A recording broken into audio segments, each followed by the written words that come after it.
Café Critique. Café Critique est un podcast de Film Explorer dans lequel nous invitons des explorateurs et des exploratrices de films pour échanger autour du paysage cinématographique actuel. Bienvenue au Café Critique de Film Explorer. Bienvenue à Merci Goldberg qui rejoignent le studio de Film Explorer pour discuter des nouveaux trends du cinéma suisse. Mon nom est Giuseppe Di Salvatore, rédacteur en chef de Film Explorer. Et je suis ici avec Ruth Pettig, co-éditrice de Film Explorer. Et nous avons cette idée de discuter un peu sur les nouveaux trends de le cinéma suisse pendant les dernières journées de Soleure. C'était plus spécifiquement autour des discussions par rapport à la section visionique, une section nouvelle introduite par Niccolo Castelli cette année.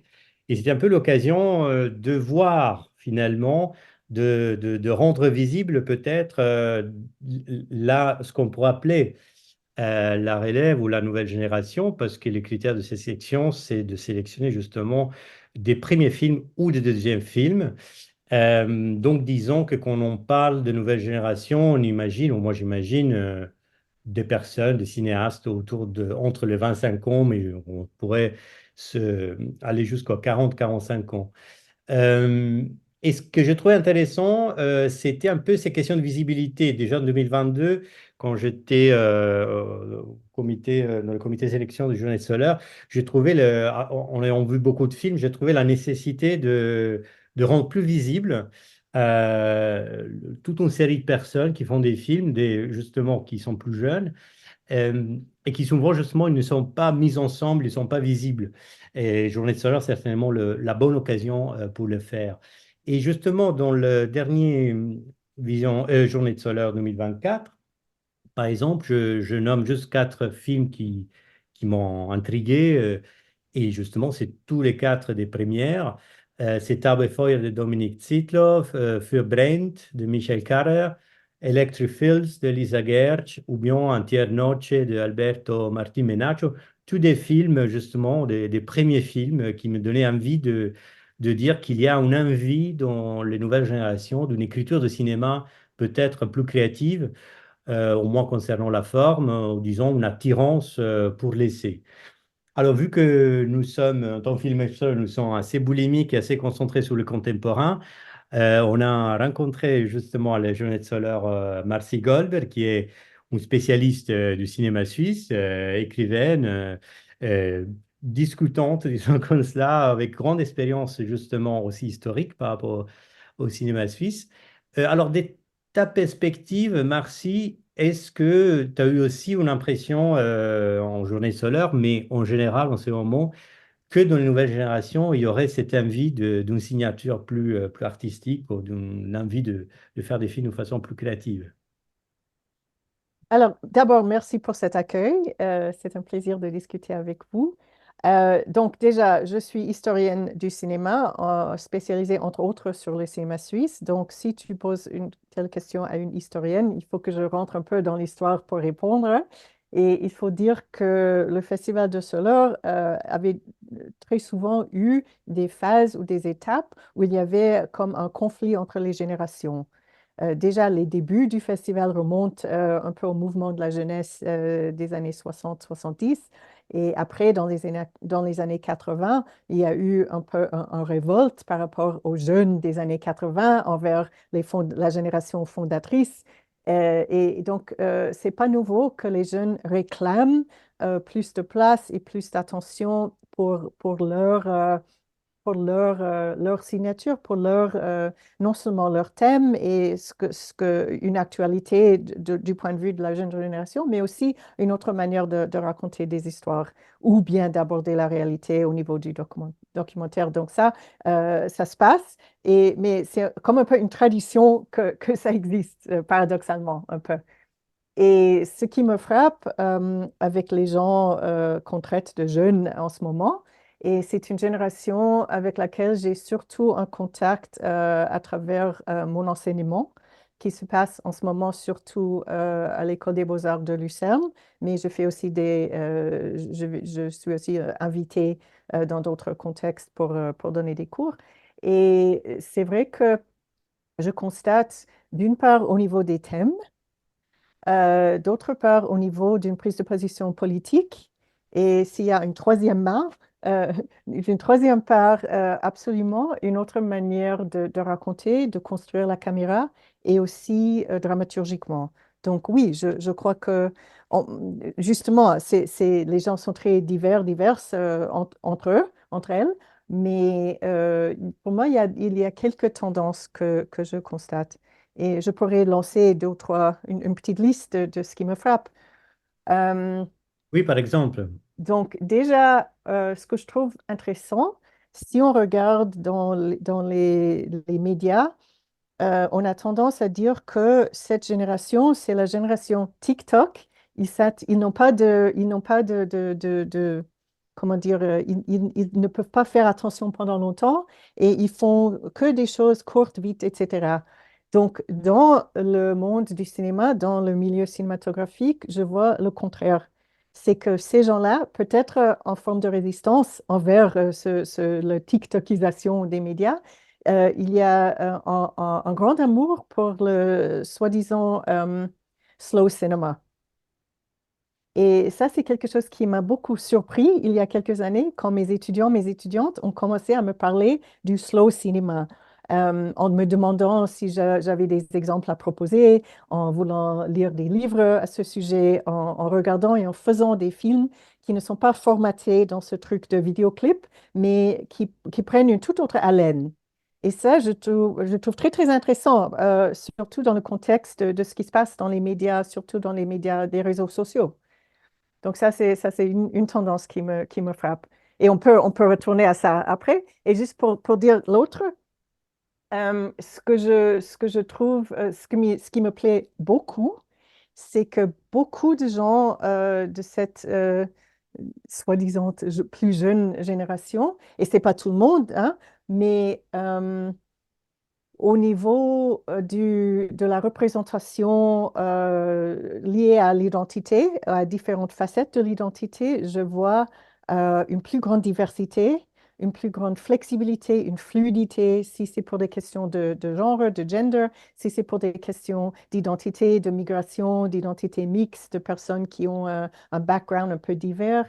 Et ça me fait un très grand plaisir parce que c'est quelque chose que j'attends depuis longtemps. Ce sont des sujets que moi j'enseigne depuis un moment. Et en ce moment, il y a un raisonnement chez les jeunes que je trouve mais vraiment très, très prometteur. Alors ça, ce sont deux choses. Il y aurait d'autres, mais je crois que j'ai assez parlé pour l'instant. Moi, je pense, je peux exactement aussi accrocher, même nous ne sommes pas dans l'enseignement comme toi, Marcy, mais quand même, on est en contact avec plusieurs jeunes. On essaye aussi d'aller chercher c'est quoi à quoi ils sont intéressés. Et moi, j'ai un peu aussi l'impression, surtout, c'est pas tout le monde, mais à moi-même, ça me donne une certaine espérance parce qu'il y a, comme tu dis, que je peux souligner, il y a une tendance que les gens, ils veulent aussi se regrouper. À ces dimensions de l'eau que je trouve assez vraies. Peut-être, j'ai envie, ça me vient à l'esprit de mentionner, surtout dans les courts-métrages, mais pas que dans le court-métrage, peut-être on dédiera une autre discussion au court-métrage, au moyen-métrage, qui était aussi fort cette année aux Journées de Solar.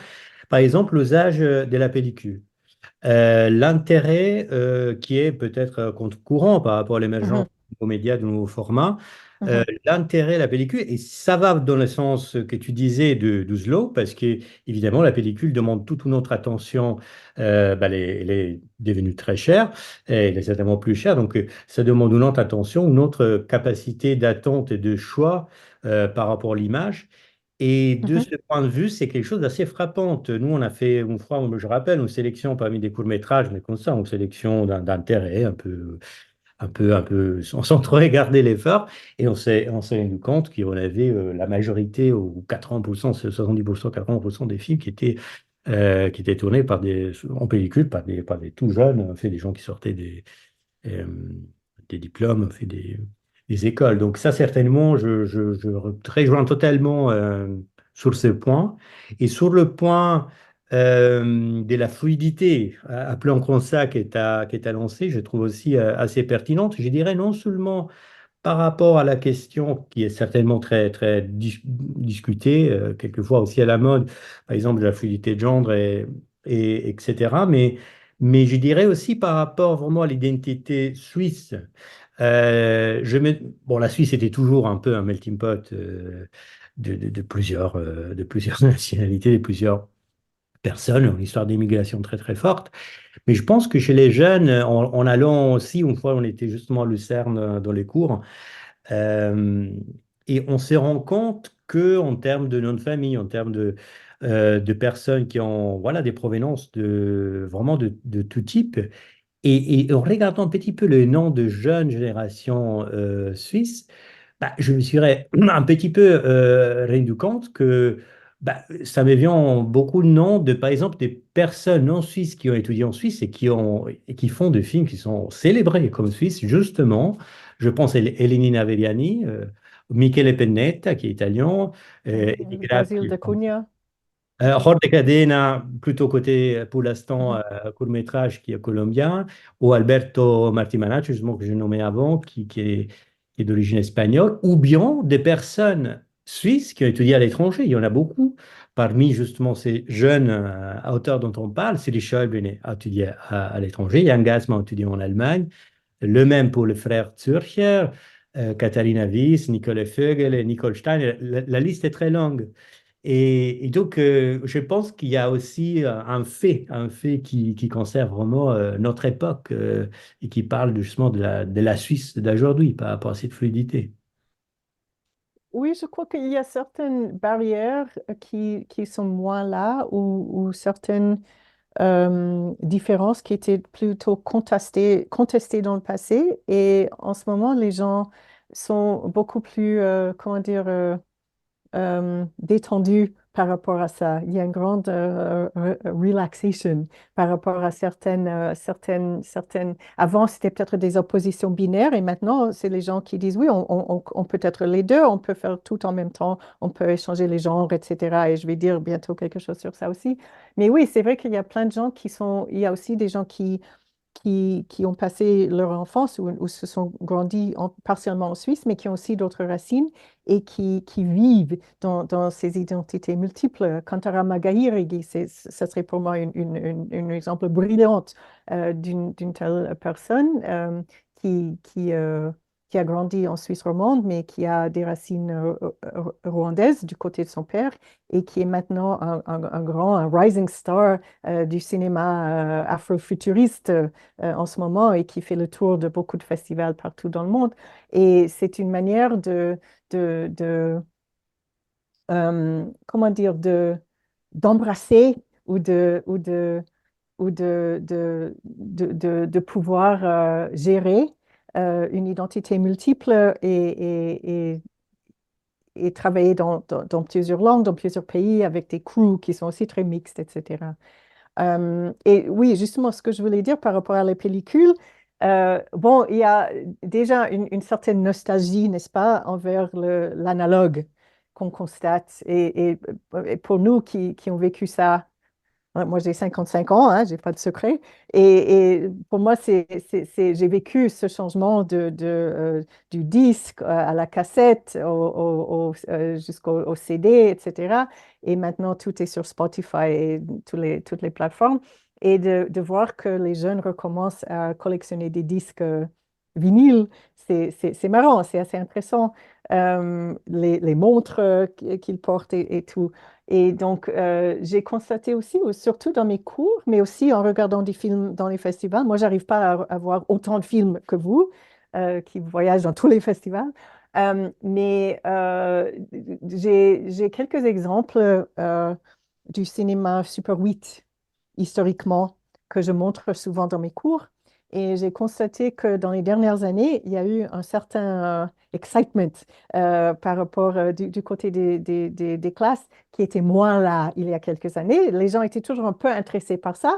Mais là, cette année, l'année passée, ou dans les 2, 3 dernières années, quand j'ai montré ces exemples, il y avait comme une petite délire qui circulait dans la salle. Waouh, ça c'est vraiment intéressant et tout. Donc, je trouve que ça fait du sens. C'est logique en quelque sorte que ces gens-là, pour lesquels enregistrer avec leur téléphone. Le digital, ça fait partie de la vie de tous les jours. C'est rien de spécial. Que pour eux, ça serait intéressant de redécouvrir les technologies du passé. Et en même temps, je crois que, pour ajouter peut-être un autre sujet là-dedans, le fait de mélanger aussi non seulement les médias, les supports techniques, mais aussi les genres. Avant, il fallait choisir une voie et rester dedans.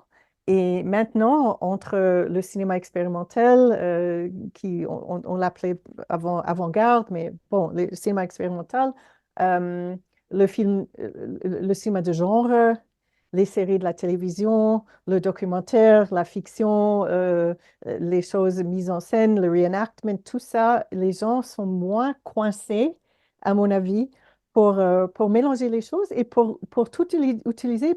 Ce sont des outils, c'est comme une palette et les gens mélangent les effets stylistiques et aussi les méthodes, les façons de faire d'une manière beaucoup moins coincée et peut-être moins agressif que c'était dans le passé. C'est quelque chose que je crois constater. Je ne sais pas ce que vous pensez de ça.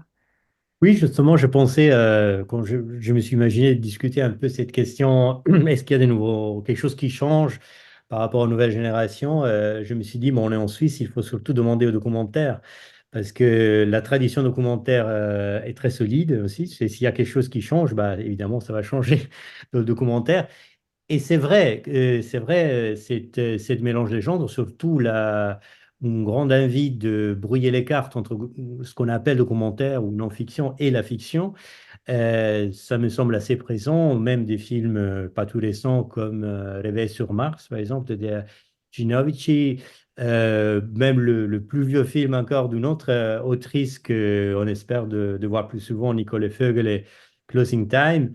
Euh, c'est des documentaires, disons comme ça, officiellement, mais en même temps qui jouent aussi avec des scènes un peu plus fictionnelles ou avec des dimensions, des touches fantastiques, par exemple. Bah, Lilo de Mhm, Titian Bucchi, qui a eu beaucoup de succès, a remporté un prix justement Vision de Réel, un festival mhm, spécialisé au documentaire création, ou bien par rapport justement au reenactment que tu mentionnais, bah, Die Erinnerung, un film qui est aussi nominé. Maintenant, nous sommes proches des prix de cinéma de Suisse. C'est un des films qui est nominé, un film qui est passé à Soleure. Et bah là, il s'agit d'un documentaire au sens que sont les personnes, les migrants, vraiment qui ont vécu l'expérience de cette interview à être filmés, mais dans un reenactment qui évidemment est fictif et construit. Et là c'est totalement un entre-deux. C'est totalement cette fluidité dont on parlait. C'est pas seulement une question de genre au sens mhm, féminin, etc. Mais aussi justement de genre de cinéma. Donc, mhm, Et j'ai aussi un peu l'impression, vu que aujourd'hui, 2024, on se demande est-ce que j'ai besoin d'aller voyager très très loin pour faire un film? Ce qui était il y a quelques années peut-être même pas une question. mhm, Plus voyager, mieux c'était. Et moi, j'ai l'impression, justement, si on dit maintenant aussi die Anhörung créativement, comment est-ce qu'il faut aller là-bas où les gens y viennent pour comprendre leur contexte, ou justement les jeunes réalisateurs et les réalisatrices, j'ai l'impression ils cherchent là où ils sont, de trouver des formes et les contenus. Et ça, ou Lilo, par exemple, ça c'était aussi l'année passée, mhm, très actuel. Et moi, je pense aussi ça, c'est assez sain que je pense qu'il y a une génération qui commence le cinéma, qui est dans le cinéma en ce moment, qui essaye de trouver là leur champ d'expression. Et mhm. comment tu le vois, toi, Marcy? Est-ce que tu as aussi cette impression? Oui, absolument. Il faudrait dire, pour revenir aussi au côté histoire, tu as évoqué avant les gens qui partent surtout en Allemagne pour faire leurs études en cinéma. Et ça, c'est une tradition, ça remonte aussi à l'époque où la Suisse n'avait pas encore des écoles de cinéma. Et il faut se rappeler que les premières écoles se sont fondées dans les années 80. Bon, avant, il y avait quelques petits expériments dans les années 60-70, mais les premières écoles de cinéma ont ouvert leurs portes fin des années 80. Les premiers gradués, les diplômés, c'était milieu des années 60, des années 90, des années 90. Et depuis, ça a beaucoup changé le paysage cinématographique en Suisse. Et là, comme vous dites, c'est non seulement que les gens ne doivent pas quitter la Suisse pour faire leurs études, pour faire leur formation, il y a des gens de l'extérieur qui viennent ici, en Suisse, pour faire des études. Et ça change un peu la constitution de quelle est cette relève. Et en même temps, je crois que la Suisse aussi change de visage. Maintenant, on a aussi cette initiative 4-4 qui rappelle qu'il y a au moins 25% de la population en Suisse qui n'a pas de passeport suisse. Et donc, le nombre de gens qui ont des racines étrangères est beaucoup plus vaste que ça. Mais si on pense qu'un ou une personne en Suisse sur quatre en tout cas, une identité qui n'est pas traditionnellement suisse, ça change beaucoup le paysage, ça change le discours. Et là aussi, c'est un sujet où il y a une grande ouverture et aussi à cause de l'accès plus facilité envers les médias, les gens commencent à raconter leurs propres histoires.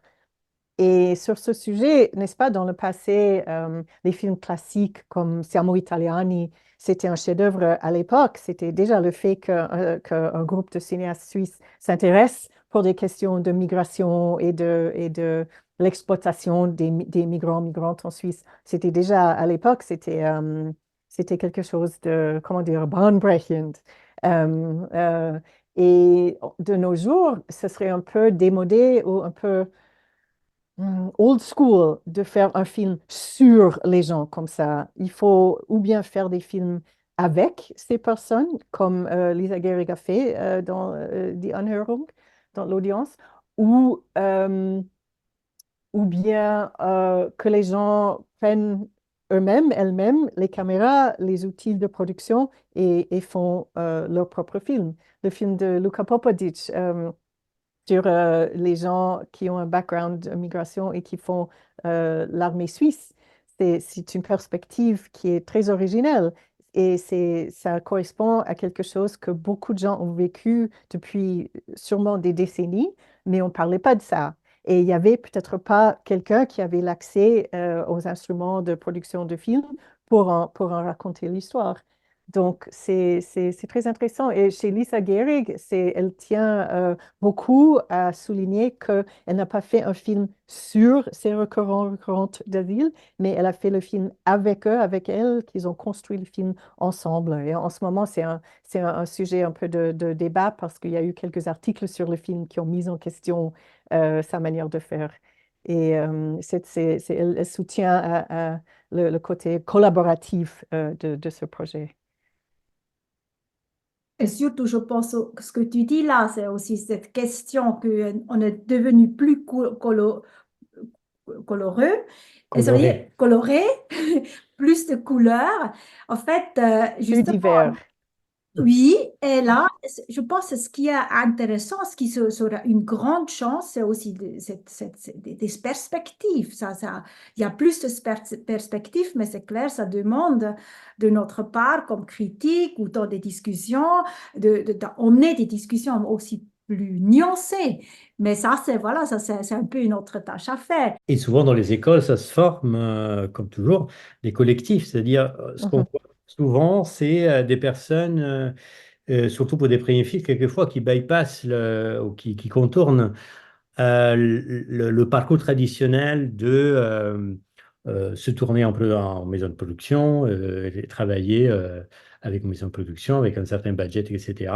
Et que peut-être pour souci de liberté, d'indépendance, ils essayent toutes seules, avec un budget très limité, et souvent avec des résultats peut-être pas complètement réussis, mais je dirais où on sent cette envie de liberté, cette envie de créer quelque chose de différent.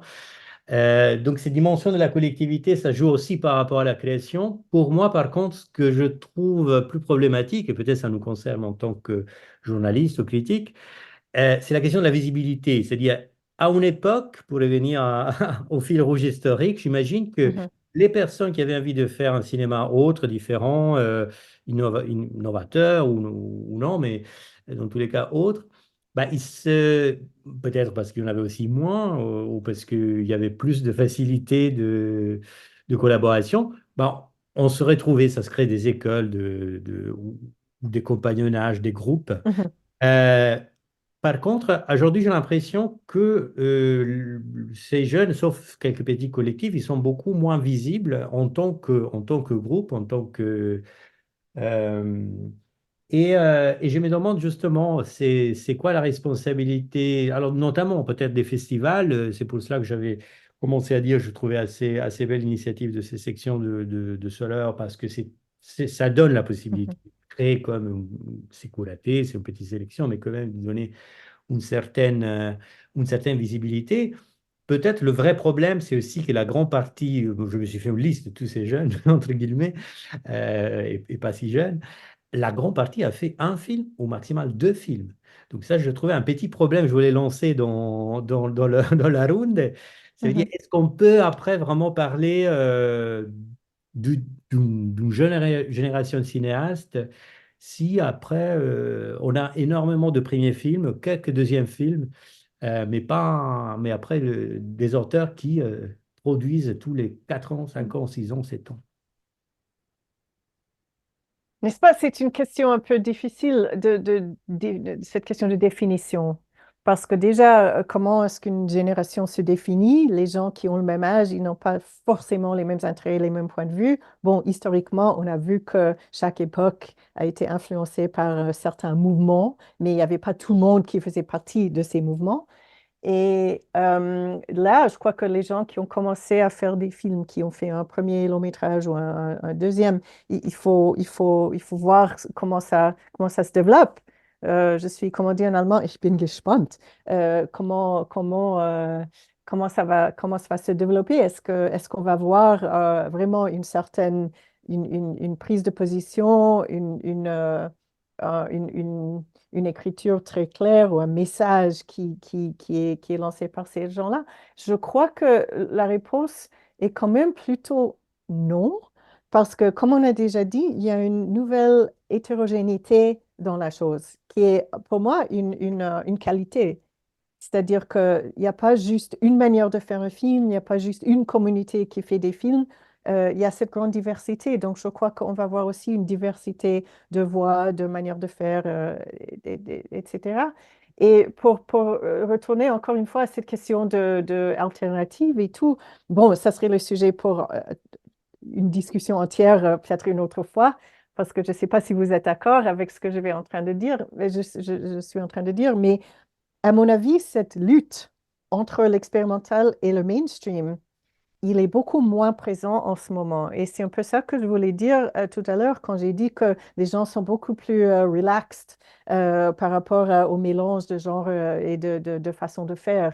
C'est-à-dire qu'avant, il y avait le mainstream était très formaté, très mainstream, et tout ce qui ne faisait pas partie de ça, c'était le cinéma d'auteur, le cinéma expérimental, etc. Et comme en Suisse, le mainstream était tellement petit et tellement mal financé, la plupart se définissaient comme être à l'écart du mainstream. Tout le monde était marginal, ce qui est un peu paradoxe parce que la majorité, bon, mais je crois que ce genre de lutte est moins présent. Les gens font, c'est les mêmes gens qui font un petit film expérimental et qui va après faire la réalisation d'une partie d'une série à la télévision. Si on regarde même ce que fait la télévision, c'est beaucoup plus progressiste d'une certaine manière que les productions télé d'il y a quelques années qui étaient quand même très, très conservatrices et un peu ennuyeux. Et je crois que même cette question où est-ce qu'on est mainstream, est-ce qu'on est à l'écart du mainstream, c'est comme moins euh, ouais, je sais pas, c'est moins central à mon avis. Je crois qu'il y a une grande flexibilité où les mêmes personnes font différentes sortes de films. Ils font des films de commande pour gagner l'argent et après, ils font quelque chose de totalement freaky dans leur temps libre, dans leur cinéma copain. Et c'est pas, il n'y a pas cette opposition. Même si, historiquement, il y avait ça même à l'époque aussi. Il y a eu un travail universitaire il y a quelques années sur les racines dans le cinéma de commande du nouveau cinéma suisse. C'était un travail de Yvonne Zimmermann. Et en voyant que ces gens-là ont quand même gagné un peu d'argent et ont commencé à faire leurs expériences cinématographiques en faisant des films, par exemple, pour les grandes entreprises de pharmacie, etc. Il y a 40-50 ans, c'était plus... les barrières étaient beaucoup plus floues qu'on pense en regardant en arrière. Mais là, je crois qu'en ce moment, les barrières sont carrément beaucoup plus floues.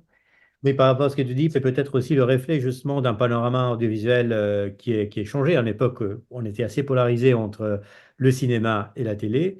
Maintenant, on a toujours plus ou moins la télé, mais ce sont des formats très différents aussi. On a avec une offre et aussi en termes de médias très différents. On a la VOD, c'est tout un monde à part. Justement, les séries comme un nouvel horizon qui s'impose et qui est très suivi. Et je dirais qu'on a aussi une distinction entre cinéma et festival.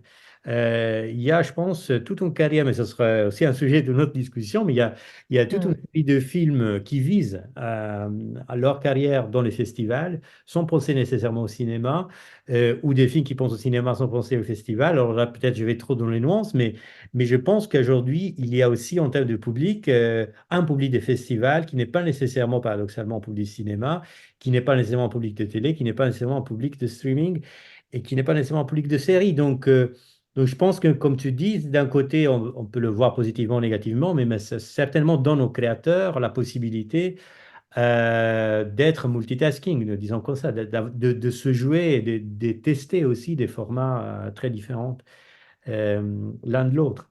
N'est-ce pas, la question de diffusion, c'est aussi une autre question. On pourrait parler longuement de ça et ça serait peut-être aussi l'occasion pour un prochain entretien. Je voulais dire aussi par rapport à ça et aussi par rapport à la question de l'enseignement et l'influence qu'ont les écoles chez les jeunes générations.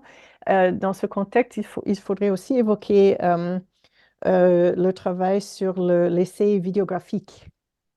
Parce que là, on voit qu'avec le projet de recherche de Johannes Binotto à Lucerne, avec la présence de Kevin Billy au Tessin, il y a deux grandes personnalités de cette démarche qui sont là, qui enseignent et qui forment beaucoup de jeunes gens. Et il y a eu, dans ma vue, dans ma perception, une explosion dans les dernières années de création d'essais vidéographiques et c'est une méthode de créer qui est vraiment dans l'amateur quelque part. On n'a pas besoin de grands supports et un grand budget. On travaille, ce sont des films desktop en partie ou des films que les gens font sur leur propre téléphone. Et ces films ont aussi l'avantage de pouvoir circuler dans d'autres dimensions. Ce ne sont pas des films ils sont montrés aussi dans les festivals, mais il y a des plateformes où ces films circulent. Ces films se mélangent entre les clips YouTube et les trucs sur Vimeo. Johannes Binotto m'a raconté juste la semaine passée lors d'une colloque qu'il a fait un essai vidéographique qui a fait un peu l'analyse de la popularité des vidéos sur les chats qui circulent sur YouTube. Et son film, qui est un essai analytique sur les vidéos de chats, est rentré dans les mêmes canaux sur YouTube et qu'il y a eu il y a plein de gens partout dans le monde qui ont regardé cette vidéo. Et donc, ça explose un peu notre imagination ou notre vision de ce que veut dire faire un film ou faire circuler un film. Qu'est-ce qu'un film déjà? Et oui, je crois que ça ouvre plein de portes pour l'avenir. Par rapport à ça, moi, je pense aussi, on a jamais, c'était là aussi 2024, qu'on a tellement de films qui étaient déjà faits. Ça veut dire, je m'imagine que tôt ou tard, il y a tous des groupes de gens qui s'intéressent à l'image en mouvement, qui se demandent est-ce que je dois faire mon propre film ou est-ce qu'il était déjà fait, mais jamais monté de cette façon-là. C'est pour ça, nous, on est spécialement aussi intéressés à ça parce qu'on a déjà aussi lancé il y a 2 ans un projet. On a dit, on a créé cette vidéo essai galerie parce qu'on se dit exposer et de discuter. Et maintenant, on est en train de faire une deuxième série justement avec Johannes Pinotto et aussi Kevin Billy et d'autres personnes où on se questionne là-dessus. Et ce sont toutes des nouvelles voies de cinéma finalement aussi. Non, c'est vrai, t'enfonces une porte ouverte chez Film Explorer avec le vidéo essai parce qu'on était, voilà, la première interview, on l'a fait en 2017 avec Kevin Billy. Mhm, Et depuis longtemps, on suit la série que tu as nommée en 2022, a eu beaucoup de succès, aussi la possibilité de parler à un public qu'on ne connaissait pas encore. Et là, on lance bientôt cet été une nouvelle série de vidéo essais sur Film Explorer. Mais justement, on Voilà, le boucle se boucle. voilà, le boucle, c'est boucle, et je pense que c'est l'occasion juste de dire qu'il y aura l'envie et certainement les sujets pour continuer de discuter de trends de le cinéma suisse et des nouvelles générations, aussi par rapport à d'autres dimensions, comme ça pourrait être celui de l'animation, ou plus spécifiquement celui de court-métrage, ou encore aussi, pas parler que des cinéastes, mais aussi, par exemple, des acteurs, des actrices, des monteurs et des Mhm. monteuses, dont on a des très bons en Le Suisse, son et la musique. et les sons et la musique. Je pense que c'est le moment de terminer cette petite discussion. Merci beaucoup, Marcy Goldberg, pour avoir participé en complicité un peu à cette petite expérience. Ben, merci aussi de ma part pour l'occasion de discuter avec vous. Et oui, je crois on a ouvert plein de portes qu'on pourrait poursuivre dans d'autres discussions, aussi avec d'autres interlocuteurs, interlocutrices.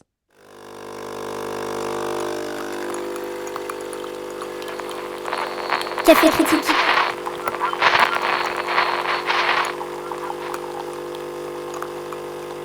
Cet épisode a été proposé par Giuseppe Di Salvatore et Ruth Pettic en collaboration avec Marcy Goldberg. Montage Morgan Frein, une production de Film Explorer. Pour découvrir les prochains épisodes et explorer nos autres formats, vous pouvez nous suivre sur les réseaux sociaux et vous abonner sur votre plateforme d'écoute préférée. À bientôt!